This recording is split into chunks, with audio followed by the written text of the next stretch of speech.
Hello and welcome to the FSF podcast. This is the show that is made by nerds for nerds, and I am Tim, the king nerd around this here ranchero. So anyway, our guest today is a really cool nerd and a comedian that I've actually wanted to have on the show for quite some time. You see this person just cast in some of the greatest roles, and I've always enjoyed what they do on screen.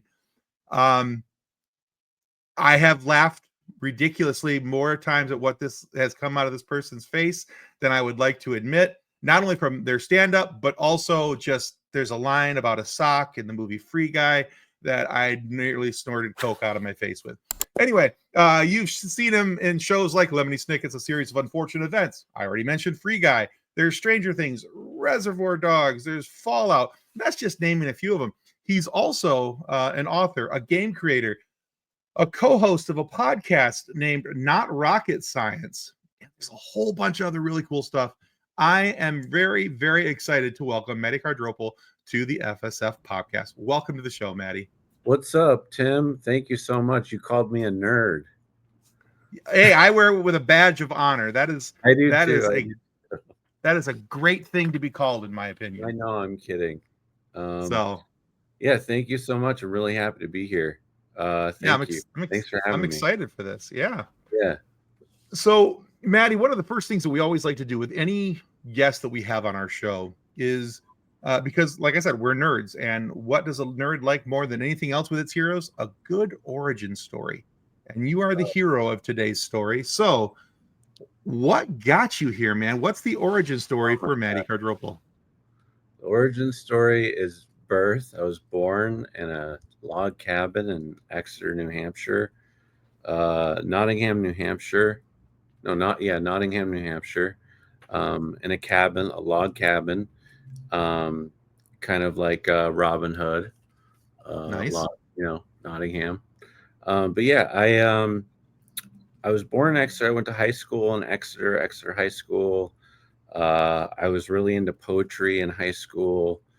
I was a class clown. I would goof around in poetry class. I would get in front of the class and say oh, I'm going to read a poem. And then I'd be like, oh, where's my poem? And I'd pull it out of my shoe and read it. That was a bit that I always did. It was so stupid, but so fun. And I just had a teacher that really believed in me, Mr. Ferguson, rest in peace. But he was such a influential part of my life that he was like, oh, there's something cool about this guy. And I didn't really have a teacher that really that did that, because you have teachers in schools that are just kind of like terrible, but he was so supportive. And awesome. And then I saw Ace Ventura and Jim Carrey and Ace Ventura, and I'd never laughed that hard in my life. And I was like, I want to do what that guy does, because he's hilarious. So that's what kind of sparked the whole journey, was like being a performer, poetry class, and then seeing Jim Carrey and Ace Ventura was I originally wanted to be a baseball player, a pitcher, but that didn't work out. So I didn't get accepted into Little League. So I'm here now. I'm an actor. That's how I've kind of, I mean, it's a long story, but that's kind of the I guess the rocket where it all started. Yeah. No, I like it. That's a great answer. Yeah. I when it comes to Ace Ventura, I still laugh every time I watch the bathroom scene with him with the plunger. Yeah. It gets me every time. Every single time. The movie's a little outdated on its humor, but he just goes for it. He's just he's so funny. So funny. I agree. Yeah. I agree. Okay. I like that origin story. I accept your submission. Very good. All right. All right. So I spent a few days digitally stalking you, or as I like to call it, doing research for today's chat. But don't worry, I'm more in the can we get a selfie than here's my jar of tears crowd. Whoa, that is good. You're like Nardwar. Yeah. You know, So artist, um, he actually, interviews like rappers and stuff. oh yeah, okay, yes, I knew He who he goes is. really like in depth with people's stories. So that's really cool that you said that. Oh, thank you. Yeah, I saw that, and I was looking at some old videos, you doing some stand up, and I saw that, and I was like, I have to use that line. That Yeah, it was like that's taken. a good This one. is mine now for the purpose of this interview. I'll give it back to Maddie at the end. But definitely have to use it. So anyway, during the course of my stalking or research, I noticed that you got yourself a little bit of a heart tune-up back in March. How you doing? You doing okay? Oh yeah, yeah. I'm good. I'm healthy. I'm a strong man with a strong heart. Love it. Okay. Yeah, No, I ask about that because now I had a heart condition. I guess technically, once yeah, you have a heart condition, you always have a heart condition. Um, Mine was nowhere near as serious, but I still had um, I had a procedure about what was it? Ooh, 15, 10, 12 years ago, oh wow. something like that. Anyway, I had horrible um, AFib, atrial fibrillation. Oh, So I'm sorry to hear that. yeah, well, I got I'm, better. I'm glad They, you're you know, okay. they Yeah. And so every time I hear somebody who has a heart condition or something like that, I always like to, especially when I know that they've gone through something, and I've Yeah. seen that, for you this seems like it's something that you've had to do more than once, but I always like to make sure that you're doing okay, that you're Yes. kicking and screaming still, even if somebody else is doing the kicking and you're doing the screaming. Yep. So, I'm doing really well. Yeah, it's been a whole journey, the whole heart situation, and it all has to kind of do with my height. And okay. tall people, it's common for them to have heart issues, but I have something called Marfan Syndrome. Abraham Yeah. Lincoln had it, Joey Ramone had it, and it's a connective tissue disorder. Not to brag, but it's a connective tissue disorder, and yeah, I've gone through 3 heart surgeries at this point, Okay. and it's definitely every time it just kind of knocks the what's the word it knocks the wind out of my sails. That's what it is, because it's like, oh, I'm feeling really good, and then bam, all right, you got to do this.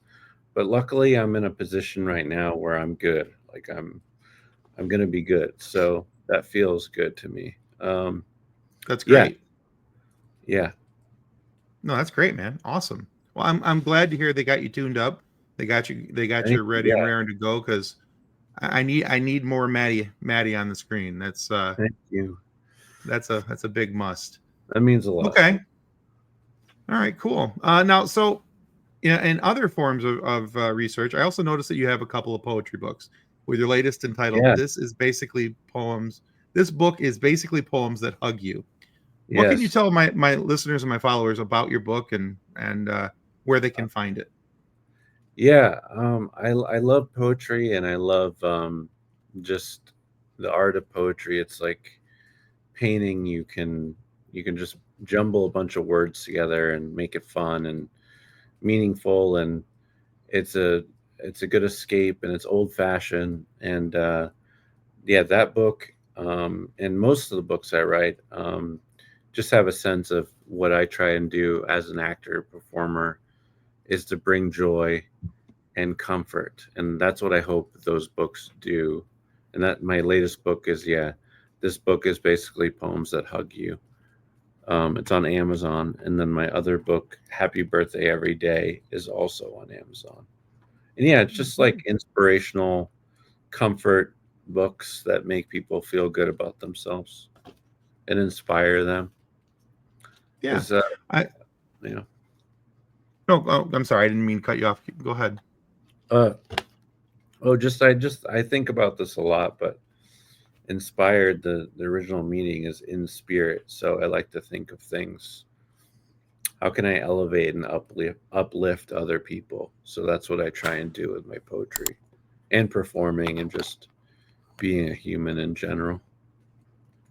No, I love that. I think I think that's one of those things in our society that's kind of gone by the wayside, where we're putting other people ahead of ourselves and our own thoughts. And because I that type of thought is actually, it's pretty circular, because it does tend to come back around to you. Yeah. It's not just you're putting something out into the world that's positive, and sooner or later that positivity does come back. Yeah. And I think people, just to kind of piggyback on that even more, is that people, I think, need to practice being grateful every morning. Wake up, make a list of everything Oh you're yeah, grateful for. And I think being grateful and having humor about life is the key to being happy. So, agreed. yeah. Oh yeah, yeah. My daughter and I share a very dark sense of humor. Um, we've both been through some decent medical stuff, and we find that if we can't make a joke about it, then it must be really, really serious. And Yeah. so far, there hasn't been anything that we haven't been able to make a joke about. We've made some other people uncomfortable, but but we've had some fun along the way. I think humor it makes us human. And I think it's comedy is we need it more than ever right now. You know, Yeah, like people should try and go out of their way to try and be funny and just lighten the mood and roast each other and you know, for just be, sure. you know, Yeah, absolutely. I think yeah, that I think the more that we take things a little less seriously, the more we're all going to enjoy life. I mean, we've only got so many circles around the sun. We might as well enjoy them while we have them, it's true. I mean, you know it, and I know it more than anyone. So Yeah, uh, absolutely. we're happy to be here. You For know, sure. yeah. Okay. So Maddie, you've had some really great roles in shows and movies over the years, playing a whole variety of really fun characters, and you've Thank, been very entertaining to my family and I. And so, thank, first off, thank you for all your hard work of on your course. shows and what you've done. But what's your process for learning a character and making them come to life? Do you have a different process for live action versus voice work? My process is, and I learned this in acting school, from a great coach. I've had several coaches and acting teachers along my journey, and the first one was Rick Podell at the Beverly Hills Playhouse, and he always taught me sense of truth. Am I being truthful with this character? Does it look normal coming out of my mouth? Does it look funny? And then I had another acting coach who I work with still today, um, Tyler. He just encourages me, you're enough, you're enough. And I really try and take that in, because it's so true. Like, you can put yourself out there as much as you want, but maybe people won't accept it, and that's okay. As long as at the end of the day, if you're being you and having fun, then that's what matters. And if you're putting the best work you can forward, then you're golden. You'll have a successful career in acting. If anyone wants to be an actor out there, that's the key. Nice. Yeah. Yeah, that's awesome advice, and it's actually what I try to do here with this. I think when from the outside looking in, I think for a lot of people, when they think about an actor, they think that, or at least I think I did, at least before I really got into an opportunity to interview people and talk with people about what they're doing and how they're doing it and what it means to actually be an actor. Is just that, you go out there, and yes, it is acting, but there's Yeah. still, you don't, I don't think you really realize how much of the person they're pouring into these roles in order for them to come alive, and for them to be realistic, and for them to mean something to us, the viewers. Yeah. I think the perception for me anyway was that this was something that was easier done than what it is. And then the more I've talked with folks, over 230 something interviews here on this show and another 115 on my other show, is that, you know, we've got you've got something that where there's far more to it than just showing up, spitting out a few lines and calling it a day. You know, it's not just playing dress up with line rehearsal. Yeah. So just as an actor, my technique and how I prepare is, just having a sense of truth, and just having fun. Honestly, the key to, I mean, we're actors. You got to have fun. Like if you're not having fun, then it's not going to come across Exactly. the other person. So Okay. yeah. So let me ask you this: you talked about having truth to your character. Was, you know, so out of all the characters that you've played, is there a character that you had difficulty finding the truth for that character, for you to be able to bring that character to life, where it was just like, you know, I don't know how I'm going to do this. I don't know how I'm going to press forward. How do I make this character reality? Yeah, that's a really good question. For sure. I think sometimes I'll get auditions and things where characters will be really just like mean or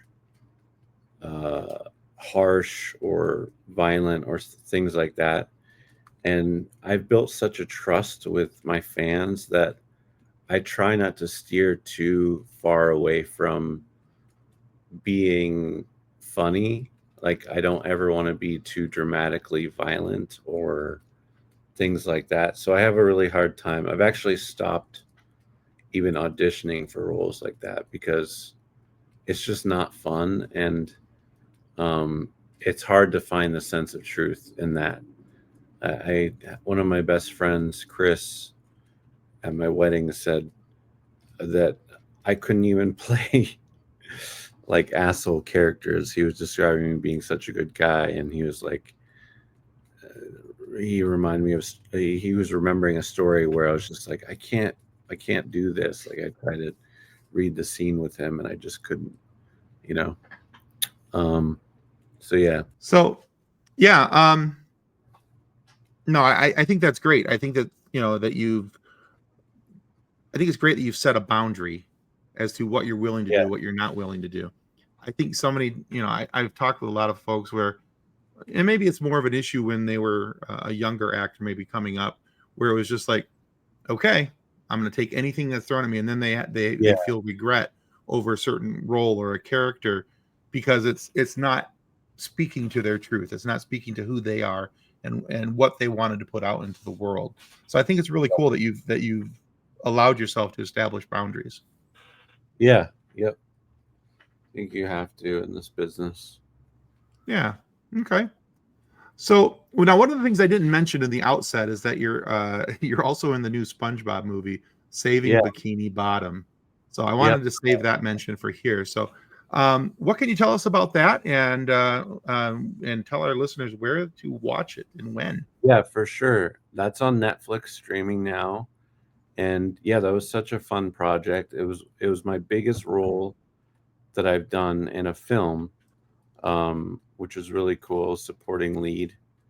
And yeah, it was just such a blast. It was half animation and half live action, and I'm in the live action part, and I play Kyle, and he's like a lab tech for Wanda Sykes. He's like an underling of Wanda Sykes, and basically, Wanda Sykes' character, uh, Tsunami, tries to take over Bikini Bottom, and I play like the bad guy with her, but then I end up turning good. Well, no spoilers, but yeah, it's a great movie. It's on Netflix, and that we shot that in New Mexico in like 2022, I think. Um, and that was just such a blast. It was so fun to film there in Santa Fe, and we shot on a sound studio, and you know, interacting with SpongeBob. I had to hold these little SpongeBob figurines with green screen and place them in a certain place.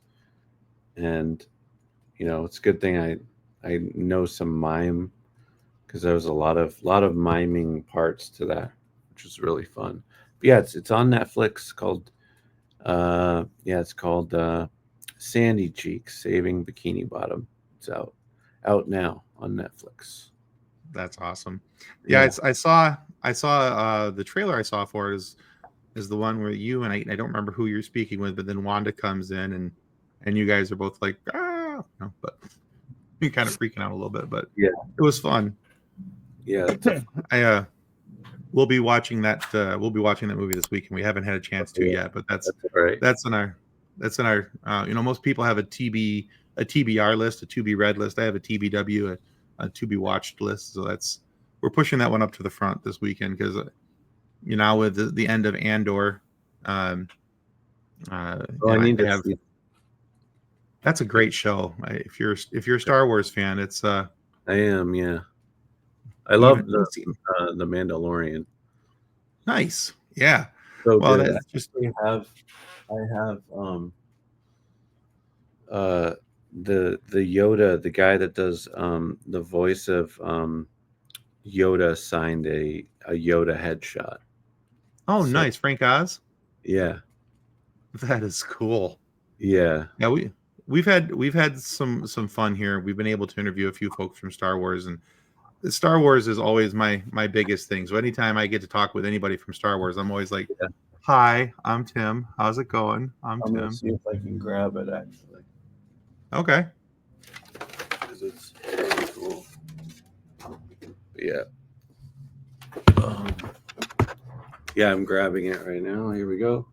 Very cool. Yeah. That is amazing. Yeah. Really cool to meet him. Yeah, I bet. Yeah, that would do it for me right there, for sure. Yeah. But yeah, I'm pretty much a kid in the candy store every time. Oh, nice. The turtle, the original voice of Michelangelo. Nice. I like collecting. Like when I go to conventions, when I do signings, it's fun to collect. Signatures. Yeah, usually when I go to Comic-Cons, it's I only get a few signatures or things here. Mainly, it's to go up and say hi to the actors and actresses who are there, and A, thank them for what they do, and B, would you please come on my show? Beg my way in if at all possible, and kind of go from there. You got to hustle. That's all part of it, man. Yeah, it's all part of it. All right. Now we're talking about all this stuff that you've done, and we've talked about a fair number of the shows that you've been in and things. You've had an opportunity to dip your working toes into some really great nerdiverses out there, and things where people out here on this side of things go, "Oh man, that's a really cool show." I think of like Fallout, Stranger Things, Lemony Snicket. It's just right off the top of my head. Those are a couple of the quick hitters. But is there a nerdiverse out there that needs to get itself some Matty? What's the dream role for you where you're like, man, I couldn't pass this up if I tried? Star Wars would be incredible. Star Wars, yeah, The Mandalorian, anything like that. Any kind of, I feel like I could do really well in like a comedic movie about aliens, something along those lines, like a Spielberg movie.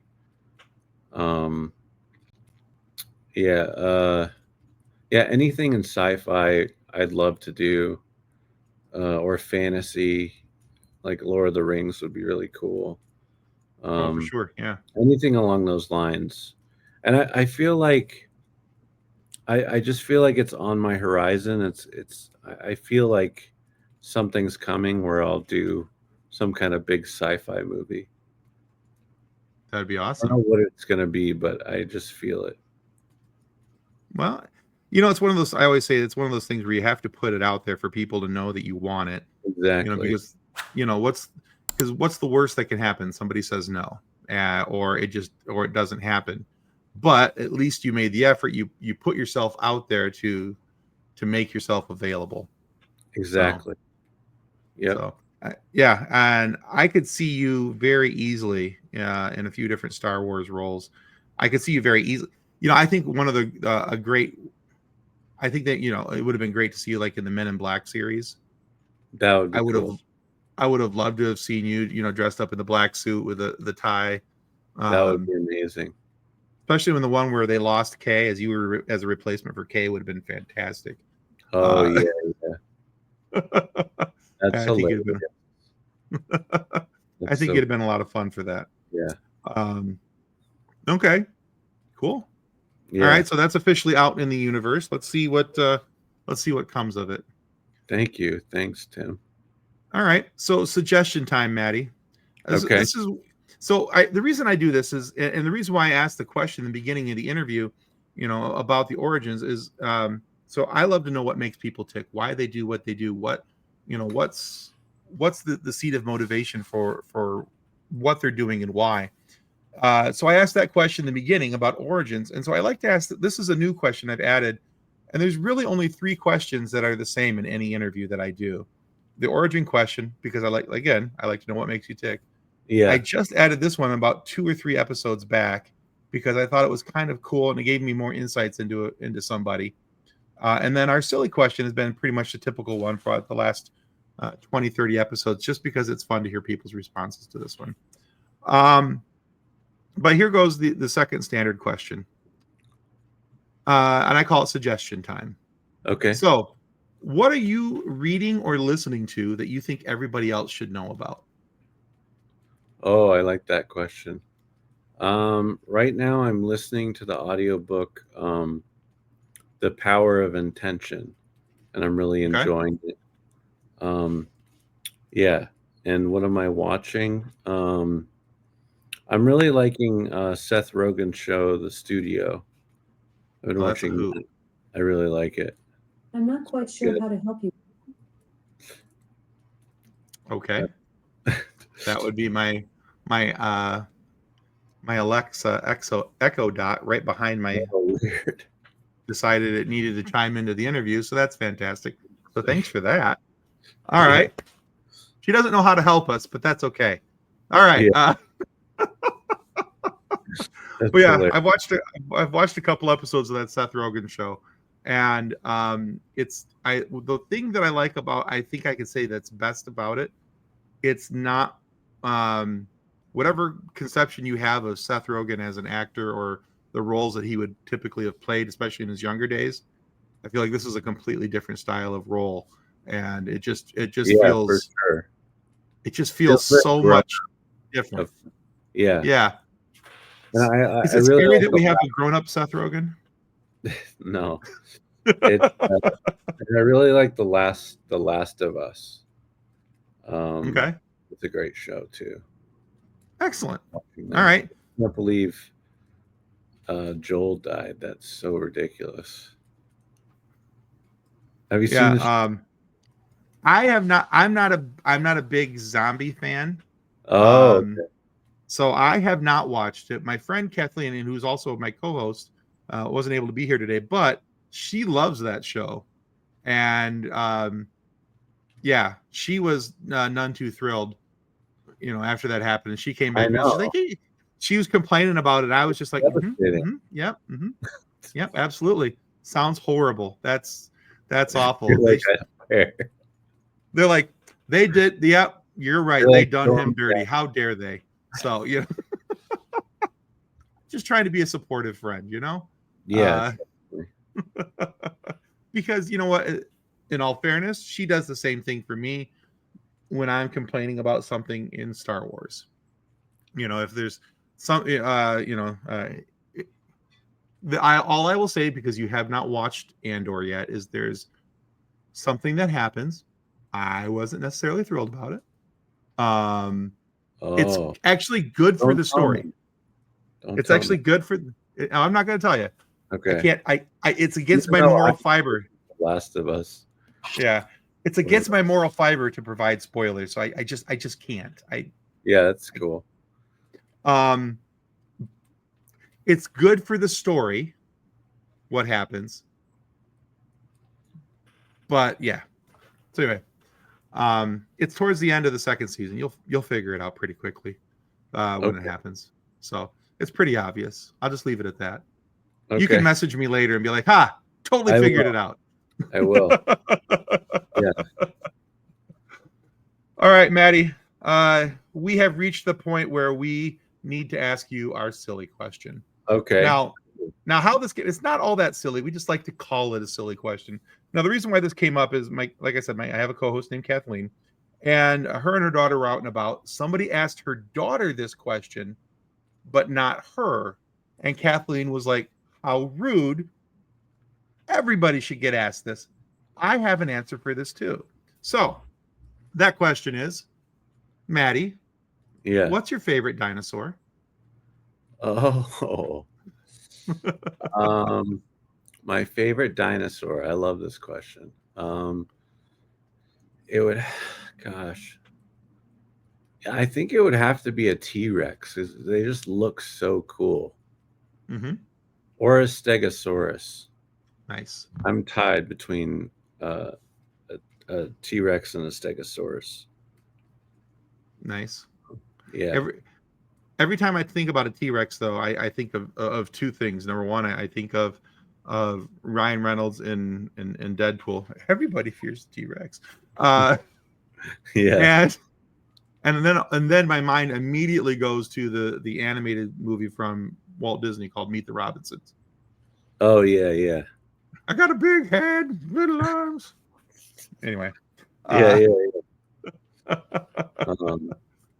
So, but yeah, that's a good answer. All right. Thank you. I like the Stegosaurus part especially. That's not one we hear very often, so that's cool. Yeah, they got spikes. I like that. Exactly. Yeah. Cool. Very defensible creatures. Yeah. All right, Matty. Thank you so much for being on the show today. You. Yeah, absolutely. Where can our listeners go to find out more about you, your work, what you got coming up? Yeah, thank you. I'm on the internet, online. All my socials are at Matty Cardarploe. My name, Matty Cardarploe. Check that out. And yeah, I've actually been posting a lot of TikTok skits and stuff, and I've been doing that daily. So look out for those. And yeah, give me a follow and come along for the journey. My goal is to bring joy and comfort to you. So come on by. If you're not following him on TikTok already, I strongly suggest that because this is where I saw it. At least you may have it on your other socials, but I laughed pretty hard at the Hooter waitress. Yeah. That's blowing up right now. One of them has 8 million views. Oh wow, fantastic! Yeah. All right. So we'll put links for your socials down below. And also, I'm in a film that's coming out soon. I don't know when, but it's called Demonetized, and it's like a horror comedy where I play a ghost hunter. So check that out. All right. We'll put information for that down below as well. All right. And guys, if you haven't already, now is a prime time to remind you to follow our show here on YouTube, because that's the most important thing you can do to ensure that we get more amazing guests like Matty here today to have these great conversations. And now please consider following our show, but make sure, most importantly, that you go follow Matty on his socials, because he's got way cooler stuff. Yeah, he's got way cooler stuff than I got, but go check him out. And you know, you'll be extremely thrilled with what he's got going on over there as well. So to everyone out there in the world, out in the Nerdiverse, who is checking out the show today, thank you for watching. Thank you for listening. Thank you to Matty for being on the show. And may the force be, absolutely. May the force be with you as you continue with you. Yeah, as you continue to live long and prosper. Goodbye. Goodbye. Copyright 2025 FSF Podcast. Reference to any specific product or entity mentioned on this podcast does not constitute an endorsement or recommendation by FSF Podcast. The views expressed by guests are their own, and their appearance on the program does not imply an endorsement of them or any entity they represent. If you have any questions about this disclaimer, please contact us via email at info@fsfpodcast.com.